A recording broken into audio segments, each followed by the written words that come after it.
Could you tell us what's going on when your dad took this picture? Oh. Like, what's going on here? I was really dead. I wanted to stop. I wanted to quit. Yeah. I was almost in tears. You know, every time that I would set him down, I had to squat all the way down to my bum and then lay down so that I could let him down gently so that I wouldn't injure him anymore. And I got underneath him to pick him up to go again. And just felt the tears coming. And Loves you.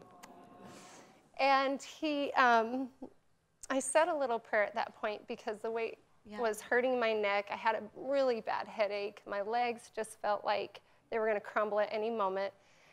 And as I said that prayer, I literally felt the weight lift off of my shoulders. And I thought, okay, there must be a lost hiker that's behind me helping me. So I turned around probably 5 or 6 times looking for someone. There was nobody there. And at that point, I knew that that divine intervention was happening. I was getting help. Absolutely. Absolutely.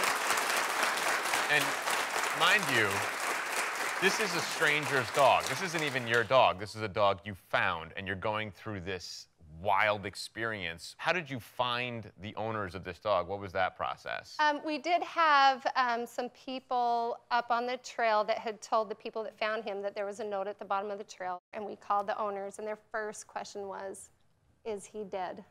Oh. Because they saw him and he wasn't moving, and they assumed that he was dead, right? Yeah, he fell off a 100-foot cliff, they told me, and he rolled 200 feet. And they ran, because they unleashed him up towards the top, and he ran out onto a snow crevice and slipped. And when they looked over the edge, he was just laying there, and he looked dead. And they had to go around the switchbacks to find where he was, and when they got there, he was no longer there.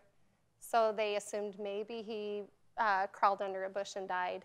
They stayed till dark looking for him. So after you contact the original family, you're talking to them, and then tell us, why do you have the dog now? When they came and got the dog, I've actually never met the owners. They were in the middle of moving to Arizona, and that hike was supposed to be their last hoorah with Boomer before they gave him to the new owners. And it kind of pulled at my heartstrings all night long, and I slept on it, and I woke up the next day, and the first thought was, that dog's supposed to be mine. Yeah. So I messaged them, and I said, would you be willing to talk to them? I would really like to have Boomer. We bonded up on that hill, and they did. Y'all conquered mountains together. We did, and we really did. How has Boomer impacted your life? You know, Boomer has had a very huge impact in our life. My son is away at a school now, and he's doing really well. The wellness camp changed his life. Wonderful. He's very happy. He sent me a letter, and in the letter he said, I feel like I'm Boomer because I was lost and I was broken. And he said, Mom, you helped me find myself, and I'm now mending and repairing. And he's so excited to get done with school and come home and be with Boomer.